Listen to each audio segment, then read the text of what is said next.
The kitchen faucet had been dripping for 3 weeks, and at 12:47 a.m. on a Tuesday, I finally decided to fix the damn thing. Colin Mercer, financial auditor extraordinaire, defeated by a 20-cent washer. The irony wasn't lost on me as I crawled under the sink with my toolbox, listening to my wife Talia's gentle snoring drifting down from upstairs. Before we dive deeper into this story, I have one small request. Please subscribe, drop a like, comment, and hit that hype button to boost this channel so more people can discover these incredible Reddit stories. That's when I saw it. Her gym bag by the back door, partially unzipped. A flash of blue fabric caught my eye. Not her usual workout gear. I pulled it out.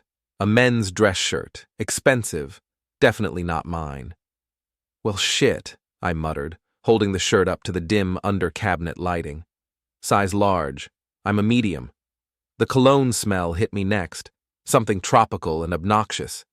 The kind of scent that screams, I peaked in college but refused to admit it. I sat back on my heels, wrench still in hand, mind racing. 3 weeks of dripping. 3 weeks of Talia's girls' nights multiplying like rabbits. 3 weeks of her new passcode on her phone, her sudden boredom with our Netflix queue, her speeches about needing excitement in her life. The shirt had a name embroidered on the pocket. Locke. Evan, I said aloud, testing the name. It tasted bitter. I stuffed the shirt back in the bag and finished fixing the faucet in silence. No more dripping. Too bad I couldn't fix everything else as easily. The next morning, Talia bounced into the kitchen wearing her influencer smile, the one she practiced in the mirror for her social media posts. At 36, she'd built a decent following as a lifestyle consultant, teaching other women how to live their best life while married to boring guys like me. "Morning, babe," she chirped, not making eye contact as she prepared her elaborate smoothie routine. Everything had to be photographed, of course. "I'm meeting Jennifer and the girls tonight at that new wine bar downtown." "The girls," I repeated, sipping my coffee. "Anyone I know?" "Just the usual crowd." She held up her phone, snapping pictures of her breakfast. "You wouldn't find them interesting." Mrs. Gray, our 70-something neighbor, chose that moment to knock on our back door. She had a gift for timing and an even better gift for gossip. "Colin, dear," she said, bustling in with a plate of cookies. "I hope you don't mind me saying, but I saw Talia out quite late last night, with a tall, tan stranger. You work too hard, honey. A wife needs attention." The kitchen went silent. Talia's smoothie glass slipped from her hand, shattering on the tile floor. "Mrs. Gray," Talia said, her voice tight, "you must be mistaken." "Oh no, dear. These old eyes still work fine." Handsome fellow, though. Looked like one of those travel bloggers from the magazines. After Mrs. Gray left, Talia launched into damage control. "She's confused, Colin. You know how she gets mixed up." "Right," I said, watching her clean up the smoothie mess. Mixed up. But I wasn't mixed up. Not anymore. That afternoon at my office downtown, I sat in my glass-walled space overlooking the rainy Pacific Northwest streets, and I did what I do best. I investigated. Financial forensics, they call it, following the money trail. Turns out those skills work just as well on cheating wives. Our shared credit card showed some interesting patterns. Expensive dinners for two at restaurants I'd never been to, hotel charges in the city, day rates, a recurring payment to something called Wanderlust Adventures blog. I pulled up the website. There he was, Evan Locke, 33, professional travel blogger and part-time life coach. Perfectly tanned, perfectly white teeth, perfectly empty eyes. His bio bragged about helping people break free from boring routines and embrace adventure. "Adventure," I muttered, scrolling through his posts. Pictures of exotic beaches, expensive hotels, and motivational quotes about living authentically. The kind of guy who uses wanderlust unironically and thinks backpacking through Europe makes him deep. My phone buzzed. A text from Talia. "Working late tonight. Don't wait up." I stared at the message, then at Evan's website, then back at the message. Something cold and calculating settled in my chest. The same feeling I got when I found discrepancies in corporate accounts. The thrill of the hunt. Time for an experiment. I stopped at the travel agency on my way home and bought 2 first-class tickets to the Maldives, expensive as hell, but worth it for what I had planned. I left them on the kitchen table with a note. For our anniversary, surprise trip this weekend. Can't wait to reconnect. Love, C. Then I waited. Talia came home at 2 a.m., tiptoeing through the dark house.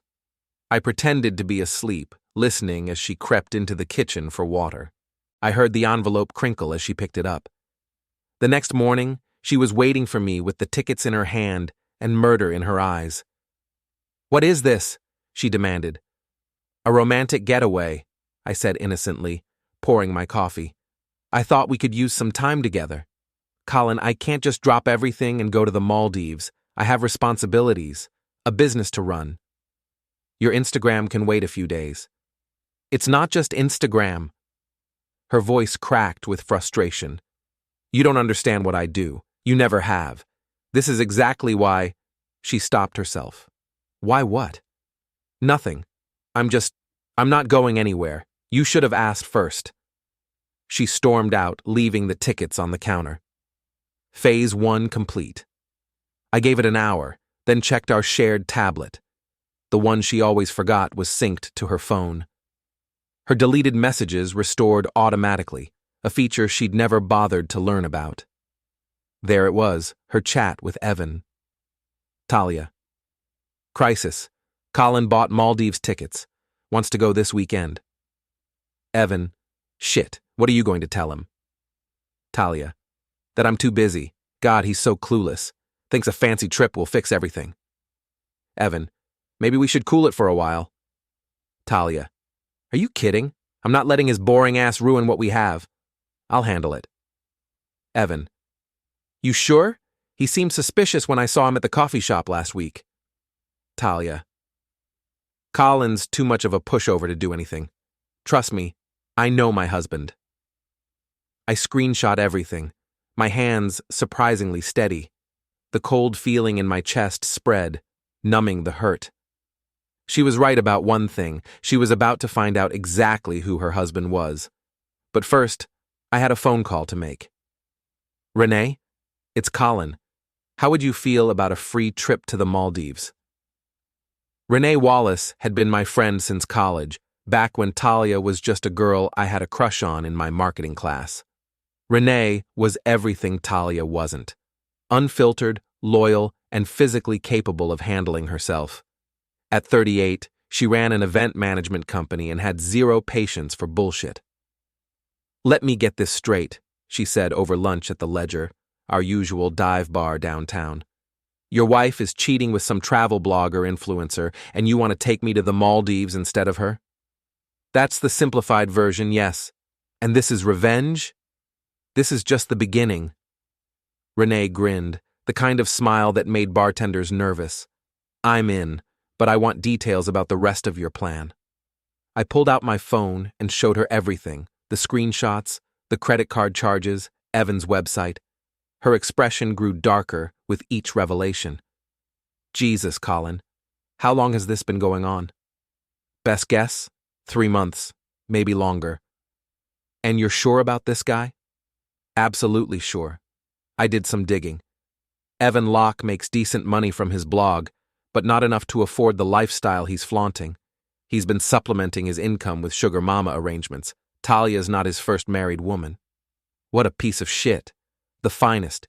He targets women going through midlife crises, promises them adventure and authenticity, then bleeds them dry before moving on.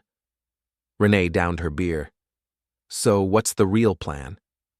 I leaned forward, lowering my voice. I'm going to destroy both of them, systematically, legally, and I'm going to enjoy every minute of it.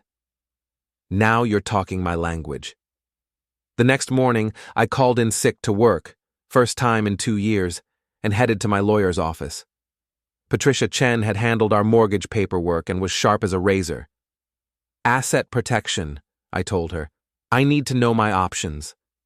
She listened to my story without judgment, taking notes. You have excellent documentation. The credit card charges alone constitute marital asset misuse. We can freeze the accounts, file for divorce on grounds of adultery, and given the financial evidence, you'll likely retain most of the assets. How quickly can we move? I can have the paperwork ready by tomorrow. But Colin, are you sure about this? Once we start, there's no going back. I've never been more sure of anything. That afternoon, while Talia was at her business meeting with Evan, I implemented Phase 2. I called the credit card company and reported suspicious charges. Not fraud, I was careful about that. Just requested they freeze the account pending verification of recent transactions. Then I booked the Maldives trip for Renee and myself, using my separate account. The one Talia didn't know about. Friday morning came faster than expected. Talia was packed and ready for what she thought was a weekend getaway with Evan. She'd told me she was going to a social media conference in Seattle. Have fun at your conference, I said, kissing her cheek as she loaded her suitcase into her car. Thanks, babe. Try not to be too boring while I'm gone. Those were the last words she ever spoke to me as my wife. 2 hours later, Renee and I were at the airport, checking in for our flight. I'd made sure to book the same airline Talia and Evan were supposed to use, just in case. Colin Mercer and guest, first class to Malay, the agent said cheerfully. That's us, I replied, handing over our passports. My phone started buzzing as we headed to security. Talia calling frantically. Colin, there's been some mistake with the tickets. What kind of mistake? I asked innocently, putting her on speaker so Renee could hear. They're saying the reservation was canceled. Evan's ticket too. The airline says someone called and canceled them this morning. That's strange. Did you check the confirmation numbers? Of course I checked. This is a disaster. I'm supposed to be in Seattle for the conference. I thought you said the conference was next weekend. Silence, then. I meant, Colin, can you help me fix this? Sorry, honey. I'm actually at the airport myself. Remember those Maldives tickets you didn't want? Well, Renee was happy to use yours. What? We're boarding now. I'll send you some pictures. Try to have a good weekend in Seattle, or wherever you end up. I hung up and turned off my phone. Renee was laughing so hard she could barely walk. You magnificent bastard, she wheezed. Did you see her face when she realized what happened? No, but I can imagine. The flight to the Maldives was everything Talia's Instagram followers would have expected. Crystal blue water, overwater bungalows, perfect sunsets. Except instead of posting boring couple shots, I was documenting the trip with Renee, who knew exactly how to play to the camera. Make sure you tag all her favorite influencer accounts, I told Renee as she posted a photo of us at dinner, and use her usual hashtags. You're evil. I love it. The responses were immediate. Talia's followers started asking questions. Where was she? Who was the woman with her husband? Why wasn't she on this amazing trip she'd been hinting about for weeks? Meanwhile, my phone, which I'd turned back on, was exploding with messages from Talia. Anger, confusion, bargaining, more anger. I screenshot everything from my lawyer, but the best part came on Sunday, when we were lounging by the infinity pool. Renee nudged me and pointed to her phone. Check this out. Your boy Evan just posted a story. I looked at her screen. Evan's Instagram story was a masterpiece of passive-aggressive bullshit. Sometimes people aren't who you think they are. When someone shows you their true colors, believe them. Authenticity, you're moving on, you're blessed. He dumped her, I said, genuinely surprised. Looks like it. Probably realized the money train was about to derail.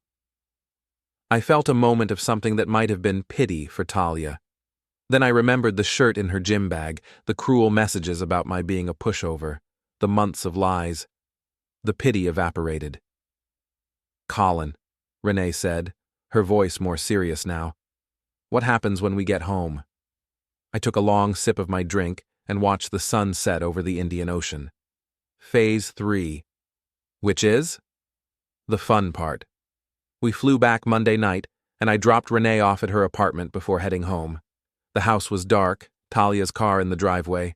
I sat in my car for a moment, gathering myself for what came next. She was waiting in the living room, still in the clothes she'd worn to the airport 3 days earlier. Her eyes were red, her perfect influencer makeup smeared. For the first time in months, she looked real. "Colin," she started, but I held up my hand. "Let me save us both some time," I said, pulling out a manila envelope. "Divorce papers. You can sign them now, or you can sign them after this gets ugly. Your choice." "You can't be serious." "Absolutely serious." I sat down across from her, maintaining eye contact. "I know about Evan. I know about the hotels, the dinners, the credit card charges. I know about the other women he's been seeing. I know everything." Her face went through several emotions: denial, anger, fear, calculation. "Colin, I can explain." "No need. I have screenshots of your conversations, recordings of your phone calls, financial records going back 6 months. My lawyer says I have grounds for adultery and marital asset misuse." "Recordings?" Her voice cracked. "You've been spying on me?" "I've been protecting myself. There's a difference." She was quiet for a long time, staring at the papers in my hand. "What do you want?" "The house, the joint accounts, your signature on these papers, and I want you gone by the end of the week." "And if I refuse?" I smiled, and it wasn't a nice smile. "Then every brand you've ever worked with gets a detailed report about how you've been using marital assets to fund your affair, along with screenshots of you mocking your boring husband to your boy toy. How do you think that plays with your authentic marriage brand?" The color drained from her face. "You wouldn't." "Try me." She signed the papers, but I was just getting started. The next morning, Talia was gone. She'd packed her essentials and left for her sister's place across town, leaving behind most of her ring lights, camera equipment, and the carefully curated life she'd built in our house. I should have felt victorious. Instead, I felt empty, hollow, like I'd won a game nobody should have to play. That feeling lasted exactly until I checked my email and found a message from Evan Locke. "Colin, we should talk. I think there's been some misunderstanding about Talia and me. I'd like to clear the air. Maybe we can meet for coffee?" Evan. The audacity was breathtaking. This guy had been sleeping with my wife, spending my money, and now he wanted to clear the air. I forwarded the email to Renee with a note. "Want to watch me destroy someone's life in real time?" Her response was immediate. "I'll bring popcorn." We met at Grind Coffee, the trendy place downtown where Talia used to film her morning routine videos. Evan was already there, looking every bit the Instagram influencer in his perfectly distressed jeans and artfully messy hair. "Colin!" He stood up with a fake smile, extending his hand. "Thanks for meeting me." I ignored the handshake and sat down. Renee took the table behind him, pretending to work on her laptop. "This should be interesting," I said. "Look, I know this is awkward, but I want you to know that what happened with Talia, it wasn't supposed to go this far." "Define this far." He shifted uncomfortably. "I mean, we never meant for it to become serious. It was just... She was going through a rough patch, needed someone to talk to. I was being a friend. A friend who accepts expensive gifts and hotel room payments?" His smile faltered. "She insisted on paying. I told her it wasn't necessary." "Right. And the other married women you've been friends with? They all insisted on paying too?" Now he looked genuinely surprised. "I don't know what you mean." I pulled out my phone and showed him a screenshot, his dating profile on a site specifically for arrangements between older women and younger men. Jennifer Martinez, 42, married. Sandra Kim, 39, married. Rachel Thompson, 35, married. Should I go on? "How did you—" "I'm a financial investigator, Evan. This is what I do. Did you really think I wouldn't dig into your background?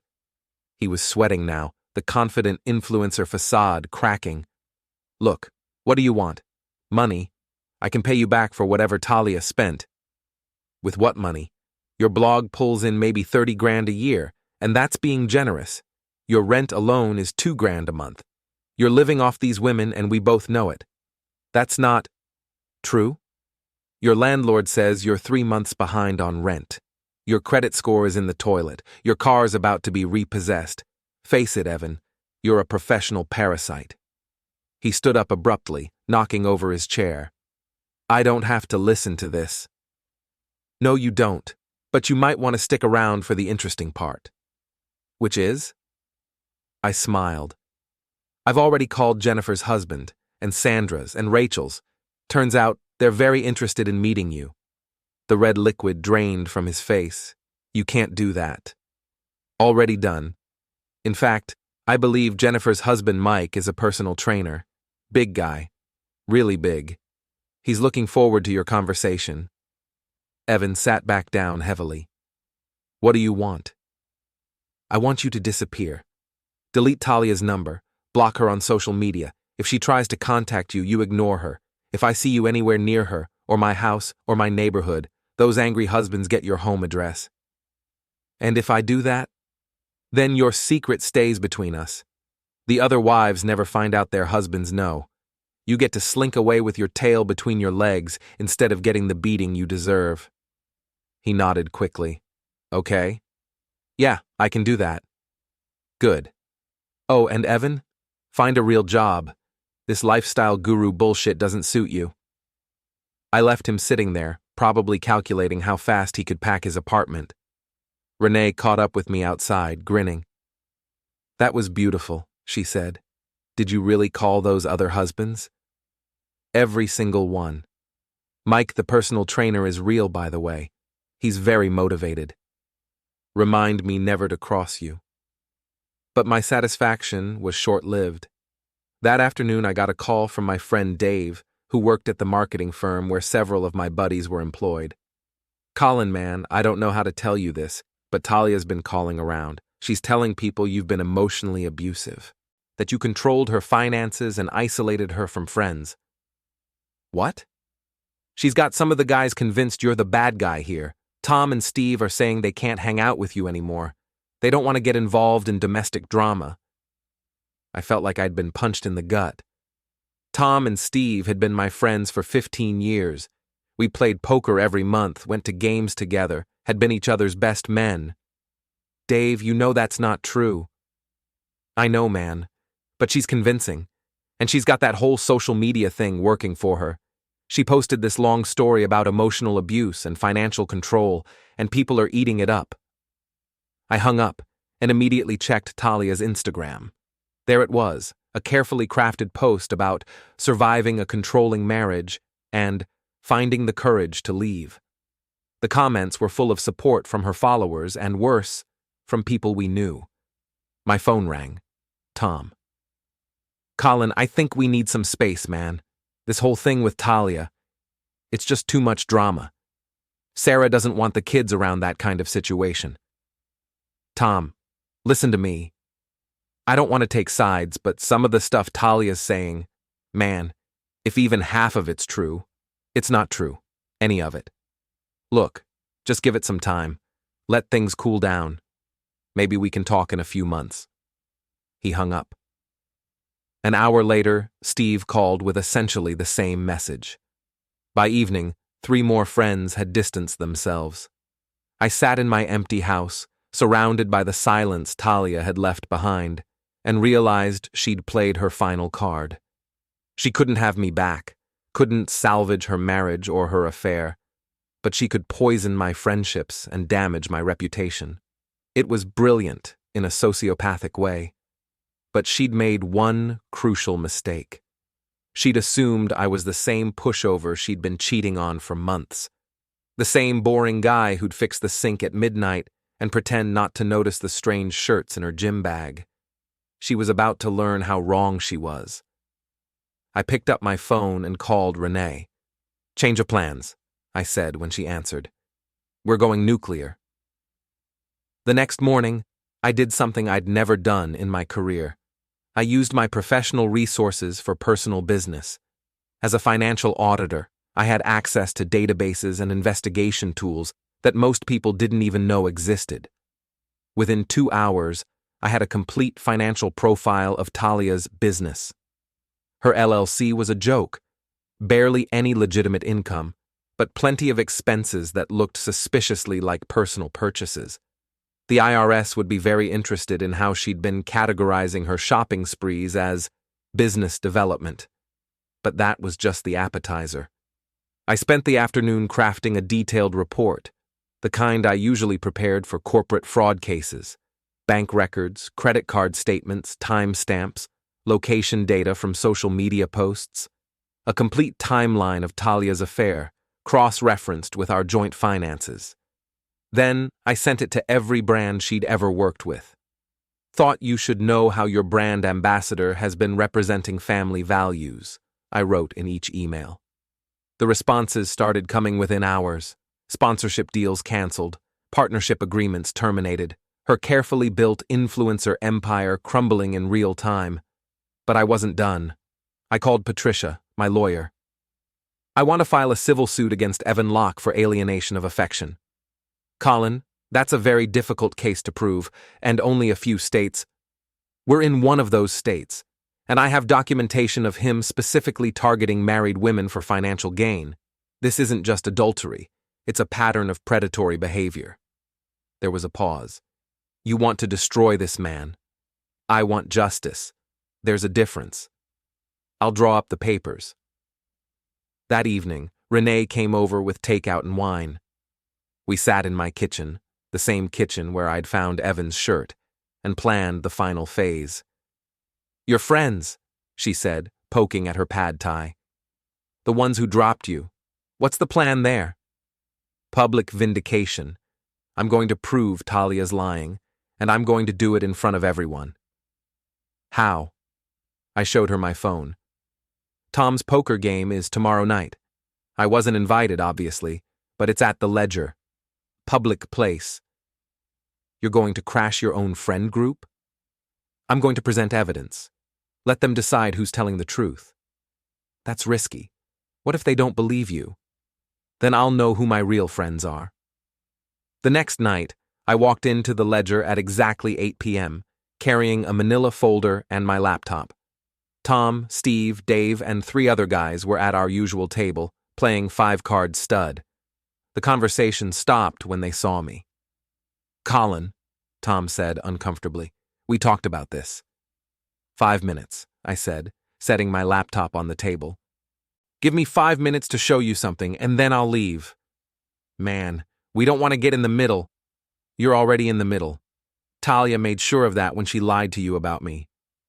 I opened the laptop and pulled up the first screenshot, Talia's messages to Evan, mocking me as a boring pushover.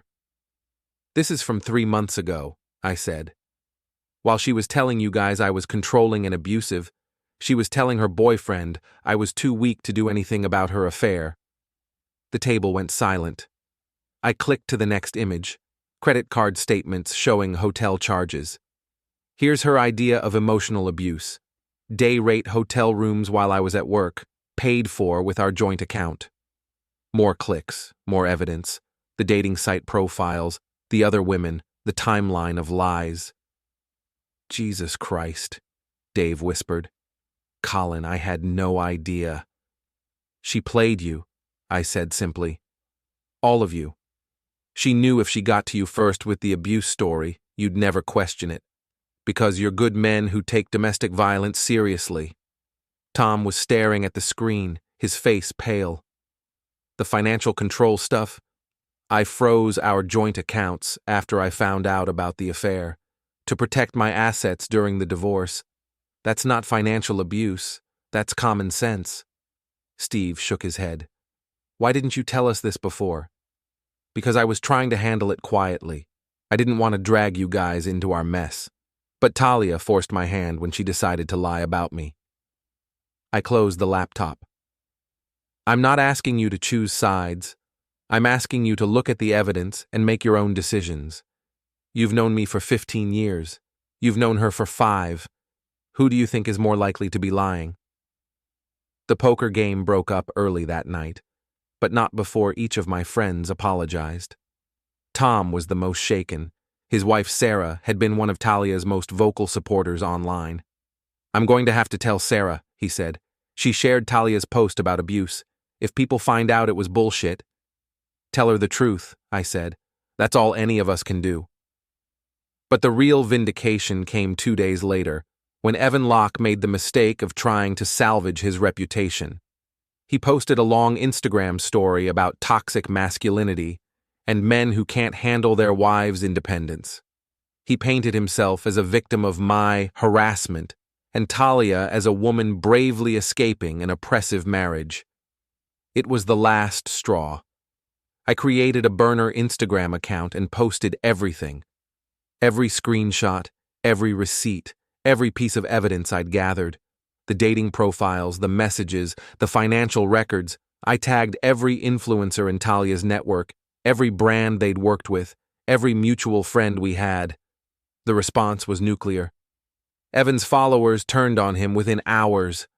Comments flooded in from other women who'd been scammed by his life coaching services. His sponsors dropped him. His apartment complex posted an eviction notice on his door. Someone had sent them screenshots of his dating profile, which violated his lease agreement about running businesses from the property. Talia tried to do damage control, but it was too late. The evidence was overwhelming, and social media is unforgiving. Her follower count plummeted. Her remaining brand deals evaporated. The lifestyle guru who'd built her career on authentic living was exposed as a fraud. But the sweetest revenge came from an unexpected source. Mrs. Gray knocked on my door that weekend, carrying another plate of cookies and wearing a satisfied smile. "Colin, dear," she said, settling into my kitchen chair like she owned the place. "I wanted you to know that I've been talking to the other ladies in the neighborhood about Talia." "Oh?" "We've decided she's not welcome at the book club anymore, or the wine nights, or really any of our gatherings." She patted my hand. "A woman who cheats on a good man like you isn't the kind of person we want in our community." "Mrs. Gray, you don't have to—" "Nonsense. We take care of our own around here, and you, dear boy, are family." After she left, I sat in my quiet house and realized something had shifted. The anger was gone. The need for revenge had been satisfied. What remained was something I hadn't felt in months: peace. My phone buzzed, a text from an unknown number. "Colin, it's Talia. We need to talk." I stared at the message for a long time, then deleted it without responding. We'd done enough talking for one lifetime, but apparently Talia wasn't ready to let go. 3 weeks later, I was having dinner at Renee's apartment when my phone exploded with notifications. Instagram tags, Facebook mentions, text messages from friends, all pointing to the same thing. Talia had posted a new video. "Oh, this should be good," Renee said, pulling it up on her laptop. Talia sat in what looked like a hotel room, tears streaming down her face, makeup artfully smudged. The caption read, "My truth, how my ex-husband destroyed my life." "I want to tell you all what really happened," she said to the camera, her voice shaking. "Colin has been systematically destroying my reputation, my business, my relationships. He's been stalking me, harassing my friends, threatening people I care about." "Holy shit," Renee muttered. "She's doubling down." The video continued for 12 minutes. Talia painted herself as a victim of a vindictive ex-husband who couldn't accept that she'd left him. She claimed I'd fabricated evidence, hacked her accounts, and orchestrated a campaign to ruin her life. "He's dangerous," she concluded, looking directly into the camera. "I'm scared of what he might do next. If anything happens to me, you'll know who's responsible." The comments were mixed. Some people believed her, others called bullshit. But enough believed her to make me worry about my professional reputation. I was about to call Patricia when my phone rang. Unknown number. Colin Mercer? Speaking. This is Detective Sarah Martinez with the City Police. We've received a complaint about harassment and stalking. We'd like you to come in for questioning. When? Tomorrow morning, if possible. This is just preliminary, but we need to address the allegations. After I hung up, Renee was staring at me with a mixture of anger and disbelief. She called the cops on you? Looks like it. After everything she did, after all the evidence you have. She's desperate. Cornered animals do desperate things. But I wasn't worried about the police. I had documentation for everything I'd done, and none of it was illegal. I was worried about something else entirely. Talia had just made a very public accusation that I was dangerous. If she suddenly had an accident or claimed I'd threatened her, it would look very bad for me. She was setting up a narrative where she was the victim and I was the unstable ex-husband. It was actually brilliant, in a terrifying way. The next morning, I met with Detective Martinez, a no-nonsense woman in her 40s who looked like she'd seen every kind of domestic drama imaginable. Mr. Mercer, we've received allegations that you've been harassing your ex-wife through social media, threatening her friends, and engaging in stalking behavior. I handed her a flash drive. Everything I've posted online is documented here, along with the evidence that prompted each post. You'll also find recordings of every phone conversation I've had regarding this matter, and timestamps showing I've never been to her current residence or place of employment. She plugged in the drive and spent 20 minutes reviewing the contents. Her expression grew increasingly skeptical. Mr. Mercer, based on what I'm seeing here, it appears your wife was engaged in adultery and financial fraud. Why didn't you come to us with this information? Because it's a civil matter, not criminal. I handled it through divorce proceedings and social media exposure. Everything I did was legal. And the threats to her friend? Evan Locke? I informed him that the other husbands he'd been deceiving were aware of his activities. I never threatened him personally. She closed the laptop and handed back the flash drive. Mr. Mercer, I'm not going to file charges, but I strongly recommend you avoid any further contact with your ex-wife. This situation has escalated beyond what's healthy for anyone involved. Agreed. I have no intention of contacting her. But Talia, it seemed, had other plans. That afternoon, she showed up at my office. My assistant buzzed me. Mr. Mercer, there's a woman here who says she's your wife. She seems upset. Send her in, and stay close to your desk. Talia walked into my office looking like she'd been living in her car. Her hair was unwashed, her clothes wrinkled, dark circles under her eyes. The polished influencer was gone, replaced by someone desperate and dangerous. Colin, we need to talk. I don't think that's a good idea. You just filed a police report against me. I was scared. You destroyed everything I worked for. You destroyed it yourself when you decided to cheat. She closed the door behind her, and I tensed. This felt wrong, volatile. I want you to post a retraction, she said. Tell people you made it all up, that you were angry about the divorce and wanted to hurt me. That's not going to happen. Colin, please. I have nothing left. No income, no friends, no place to live. My sister won't even talk to me. That's not my problem. Her face twisted with rage. You smug bastard. You think you're so much better than me? You're pathetic. A boring, pathetic little man who couldn't keep his wife happy. And yet, I'm not the one begging in an office building. She lunged at me then, nails aimed at my face. I caught her wrists, holding her back as she screamed obscenities. Security! I called out. 2 guards appeared within seconds, restraining Talia as she continued to thrash and yell. I'll destroy you, she screamed as they dragged her toward the door. You think this is over?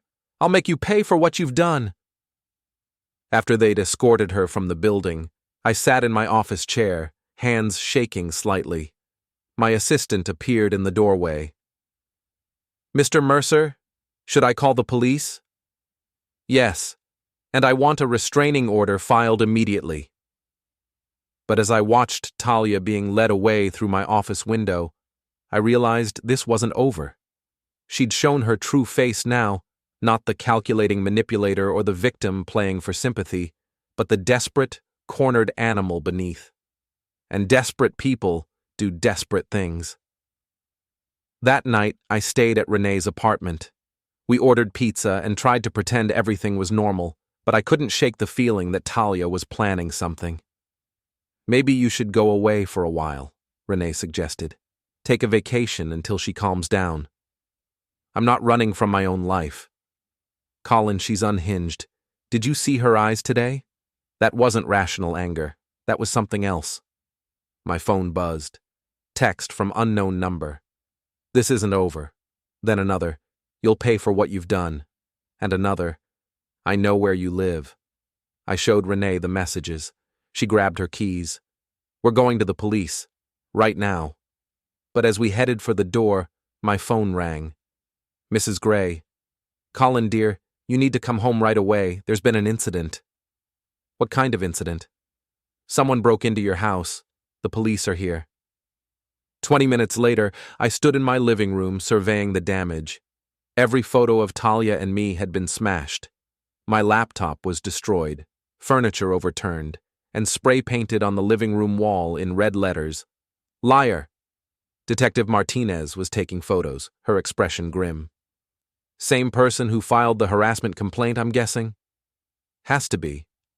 We'll dust for prints, but if she wore gloves... She shook her head. Mr. Mercer, this woman is escalating. I strongly recommend you stay somewhere else tonight. But I was done running, done being reactive, done letting Talia control the narrative. Detective, how would you feel about helping me catch her in the act? She looked up from her notepad. What did you have in mind? The plan was simple. I'd post on social media that I was going out of town for a few days, a business trip to Portland. Security cameras would be monitoring the house, and police would be on standby. If Talia took the bait and came back, we'd have her on breaking and entering. This is risky, Detective Martinez warned. If she's as unstable as she seems, there's no telling what she might do. She's already destroyed my house. What's left? But I was about to find out that when you back a desperate person into a corner, they don't just fight back, they fight dirty. And Talia had one last card to play. The trap was set for Friday night. I posted photos of myself at the Portland airport, actually taken months earlier, but geotagged for that day. Renee helped by posting a story about our business trip, complete with hotel shots from our Maldives vacation.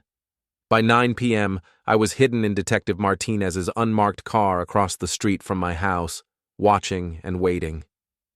Movement, she whispered at 10:47 p.m. A figure in dark clothes approached my back door. Even in the shadows, I could tell it was Talia.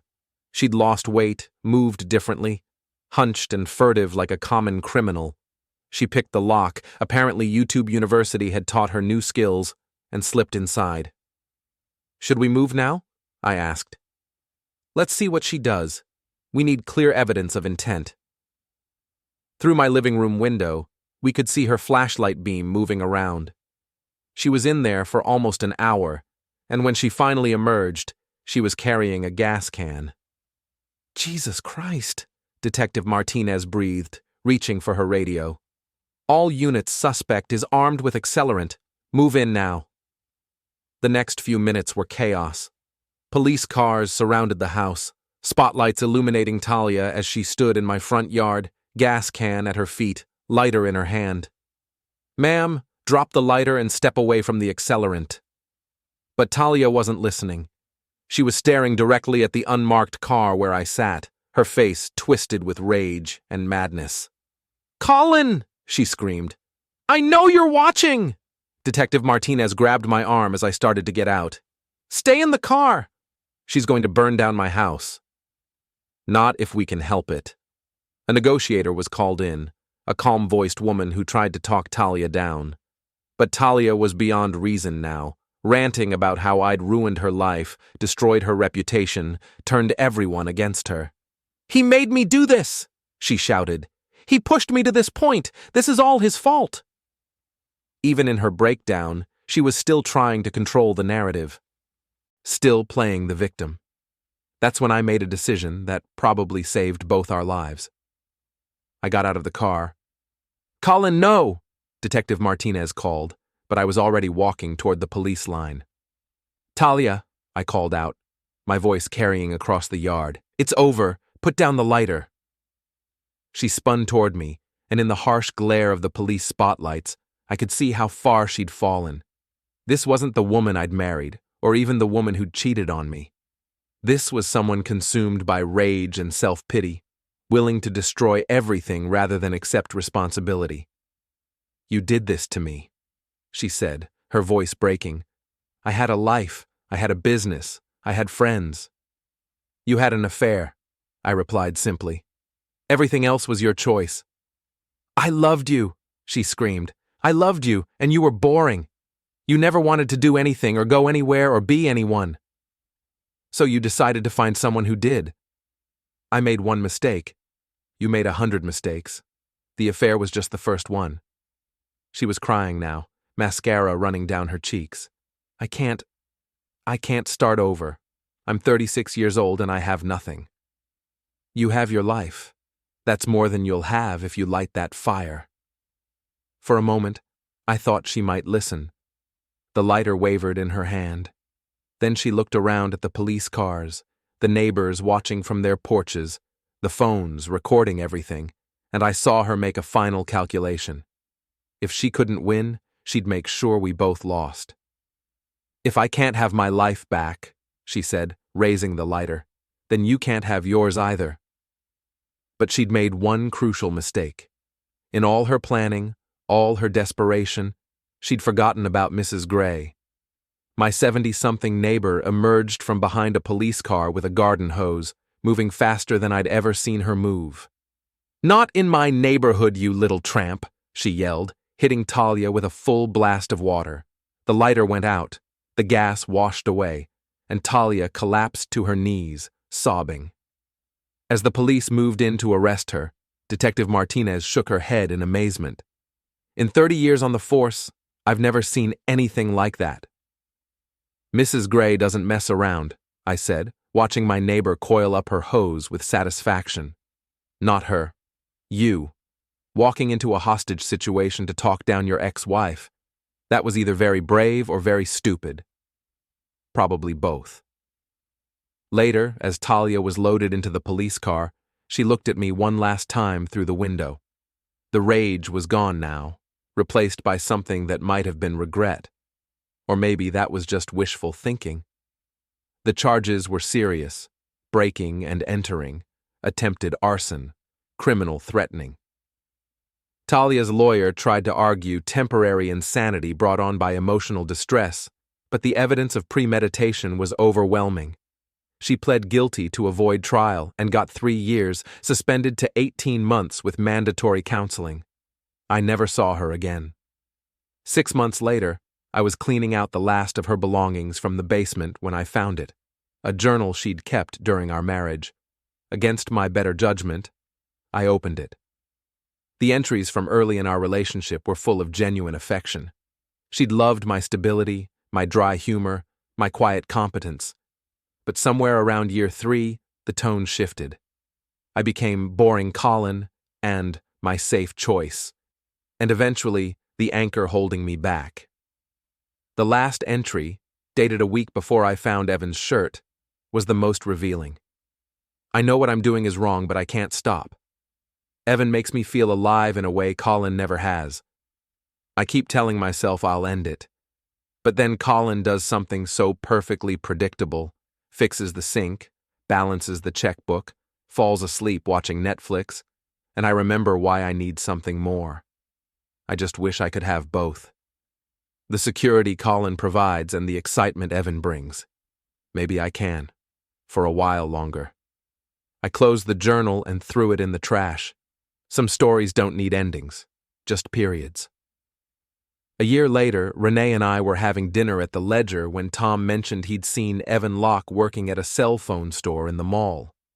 "Looked like he'd aged 10 years, Tom said. Asked me not to mention seeing him." "Did you know him?"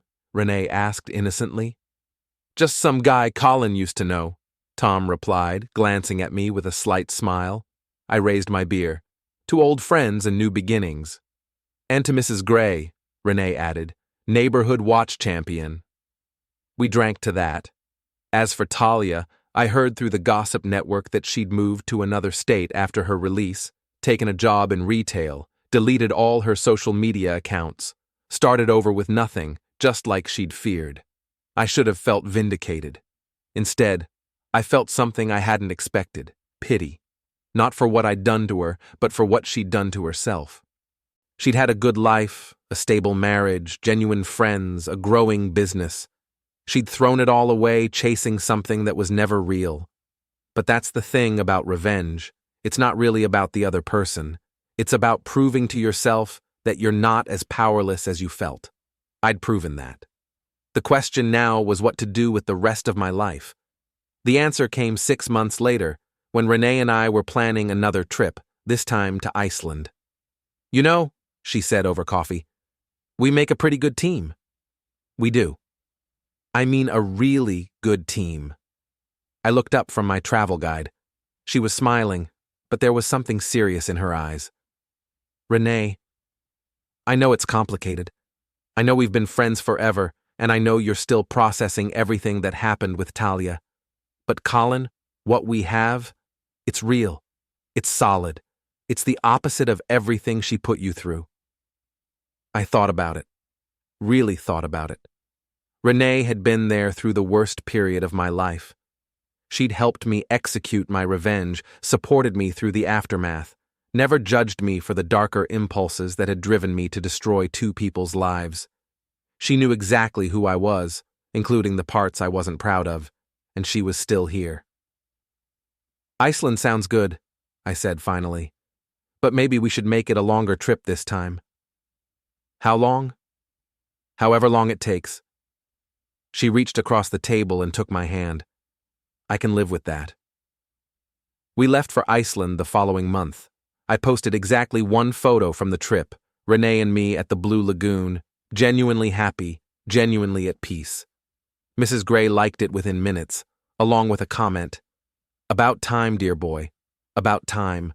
Some stories end with revenge, others end with redemption. This one ended with both.